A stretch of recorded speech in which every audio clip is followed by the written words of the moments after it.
Hi, நான் உங்க நவீன் விக்னேஸ்வர். நம்ம எல்லாருக்குமே ஒரு கெட்ட பழக்கம் இருக்கு. ஆமாங்க, ஒரு பெரிய கெட்ட பழக்கம் இருக்கு. நமக்கு பிடிச்ச ஒரு விஷயத்த நம்மளை விட்டு போக விடவே மாட்டோம்.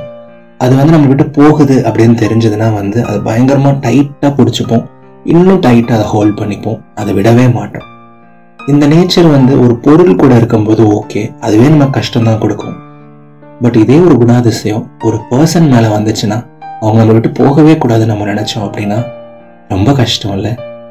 அதுவும் ரிலேஷன்ஷிப் இல்லை க்ளோஸ் ஃப்ரெண்ட்ஷிப் அப்படின்னு ஏதாவது ஒரு டைம்ல பிரியற மாதிரி ஒரு சுச்சுவேஷன் வந்தா அவங்க நம்ம விடவே மாட்டோம். என்னென்னமோ பண்ணி நம்ம கூட வச்சுக்க ட்ரை பண்ணுவோம். கரெக்டுங்களா? லேர்னிங் டு லெட் கோ பண்றதுங்கிறது ஒரு ஆர்ட். ஒரு விஷயத்த விடுறதுங்கிறது ஒரு ஆர்ட். அண்ட் அது நம்மள நிறைய பேருக்கு கிடையாது. அண்ட் அது ஈஸியான ஒரு விஷயமும் கிடையாது. அண்ட் இந்த வாரம் இந்த அழகான விஷயத்தை தான் நம்ம பேச போறோம். ஏன் லெட் கோ பண்ணணும், எப்படி லெட் கோ பண்ணணும், லெட் கோ பண்ணோம் அப்படின்னா நமக்கு என்னென்ன நல்லது நடக்கும், நம்ம லைஃப் எப்படி இன்னும் அழகாகும் அப்படின்னு தான் நம்ம பேச போறோம். சரிங்களா? முதல் விஷயம், நான் ஆல்ரெடி சொன்ன மாதிரி ஒரு விஷயத்த நம்ம ரொம்ப க்ளோஸ் டு த ஹார்ட்டா வச்சுக்கிறது, ரொம்ப டைட்டா ஹோல்ட் பண்றது சம்டைம்ஸ் நல்லா இருக்கும். பட் அது எப்பவுமே ஒரு ஹெல்தியான ஹேபிட் கிடையாது, ஒரு ஹெல்தியான விஷயம் கிடையாது. ஒரு க்ளோஸ் ஃப்ரெண்டை ரொம்ப டைட்டா ஹோல்ட் பண்ணிட்டு இருக்கோம். பட் ஒரு பிரேக்கப் பண்ண வேண்டிய ஒரு சுச்சுவேஷன் வந்துருச்சு, இல்லை அவங்க நம்ம விட்டு போக வேண்டிய ஒரு சுச்சுவேஷன் வந்துருச்சு அப்படின்னா அது அப்புறம் நம்மளை ரொம்ப ஹர்ட் பண்ணும். அண்ட் நம்மளால விடவே முடியாது. விடுறது தவிர என்ன வேணா பண்ணுவோம், எந்த எக்ஸ்ட்ரீமுக்கு வேணா போவோம். பட் அவங்கள விட மட்டும் மாட்டோம். பட் இது கரெக்ட் தானே நவீன்? நம்ம அவங்களுக்கு அவ்வளோ பிடிச்சிருக்கு, நமக்கு அவங்க தான் நமக்கு உசுறு, அவங்க தான் நமக்கு எல்லாமே அப்படின்னு இருக்கு. நான் எதுக்கு அவங்கள விடணும்? எதுக்கு நீ இப்படி எனக்கு சொல்ற அப்படின்னு நீங்க கேட்கலாம். உங்களோட மைண்ட் வாய்ஸை நான் கேட்ச் பண்ணிட்டேன். நீங்கள் இவ்வளோ எஃபர்ட்ஸ் போட்டுட்டீங்க, இவ்வளோ ட்ரை பண்ணிட்டீங்க. நான் யாரையுமே எஃபர்ட்ஸ் போடாமல் விடுங்க, அப்பாடா ஒழிஞ்சுதுரா அப்படின்னு சொல்லிட்டு அப்படியே விட்டுட்டு வாங்க, ஒன்றும் பிரச்சனை இல்லை, அப்படியே லெட் கோ பண்ணிடுங்க, ஞானி மாதிரி வாழுங்க அப்படின்னு நான் சொல்ல வரல. நீங்கள் இவ்வளோ ட்ரை பண்ணிட்டீங்க, இவ்வளோ எஃபர்ட்ஸும் போட்டுட்டீங்க. ஹெல்தியான லெவலில் எஃபர்ட்ஸ் போடுங்க. அதுவும் ஓகேங்களா? ரொம்ப பிஸாரா, ரொம்ப உங்களையும் மீறி சில விஷயங்கள் பண்ணிடாதீங்க.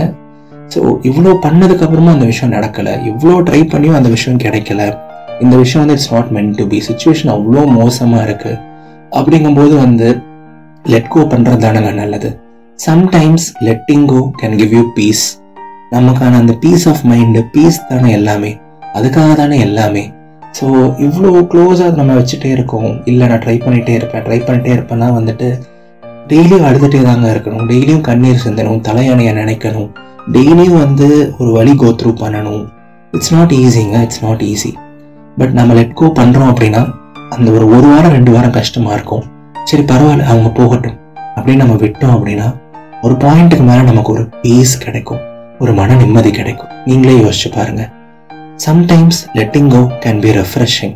பிகாஸ் லைஃப்பில் இத்தனை வருஷம் அவங்க தான் இருந்துட்டோம், அவங்க கூடயே ஸ்பெண்ட் பண்ணிட்டோம். ஒரு கடிவாளம் கட்டின குதிரை மாதிரியே ஓடிட்டு இருந்திருக்கும். நிறைய நியூ எக்ஸ்பீரியன்ஸஸை பார்க்காம, நிறைய நியூ பீப்புளை மீட் பண்ணாமல், லைஃப்பில் இருக்க சில எக்ஸ்பீரியன்ஸ் எல்லாம் அனுபவிக்காம. ஸோ இப்போ சிச்சுவேஷனாக வருது, சிச்சுவேஷனே இப்படி அமையுது. ஸோ நம்ம லெட் கோ பண்ணால் ரொம்ப ரெஃப்ரெஷிங்காக இருக்கலாம்ல, நமக்கு லைஃப்பில் ஒரு ரீஸ்டார்ட் பட்டனாக இருக்கலாம்ல. Sometimes letting go can be for the good. ஆமாங்க, அவங்க கிட்ட நெகட்டிவ்ஸ் இல்லையா என்ன? அவங்க கூட நமக்கு வராத மிஸ் அண்டர்ஸ்டாண்டிங்கா, அவங்க நம்ம மேலே போடாத ஓவர் பொசசிவ்னஸா, ஸோ சின்ன சின்ன ஃப்ளாஸ் அவங்க கிட்டே இருந்திருக்குல்ல. So maybe it is for the good அப்படின்னு நினச்ச கூட லெட் கோ பண்ணலாமே. ஆமாம் இல்லை? மேபி நம்ம இவ்வளோ சண்டை போடுறோம், இப்பயே இவ்வளோ விஷயங்கள் இருக்குது. மேரேஜுக்கு அப்புறமும் இல்லை லைஃப் லாங் க்ளோஸ் ஃப்ரெண்ட்ஸாக இருந்தால் நம்ம இன்னும் எவ்வளோ கஷ்டப்பட்டிருப்போம். 2 பேருக்குமே அது ரொம்ப கஷ்டம் தானே. So sometimes letting go can be for the good. ஒருத்தங்களை போக விடுறது நல்லதுக்காகவும் இருக்கலாம். புரியுதுங்களா?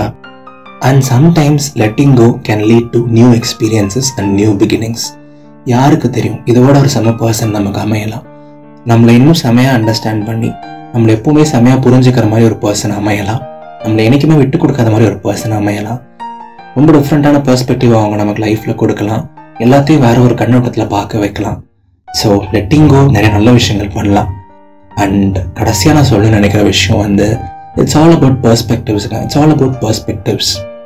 இவங்க தான் உலகம், இதுதான் எல்லாமே, இந்த ரிலேஷன்ஷிப் தான் வாழ்க்கை அப்படின்லாம் ஒன்றுமே கிடையாது. இல்லை, அவங்க நம்ம லைஃப்குள்ளே வரதுக்கு முன்னாடியும் நமக்கு லைஃப் இருந்துச்சு, நம்ம லைஃப்பில் ஹாப்பியாக இருந்தோம், நம்ம லைஃப்பில் நிறைய விஷயங்கள் பண்ணிகிட்டு இருந்தோம்.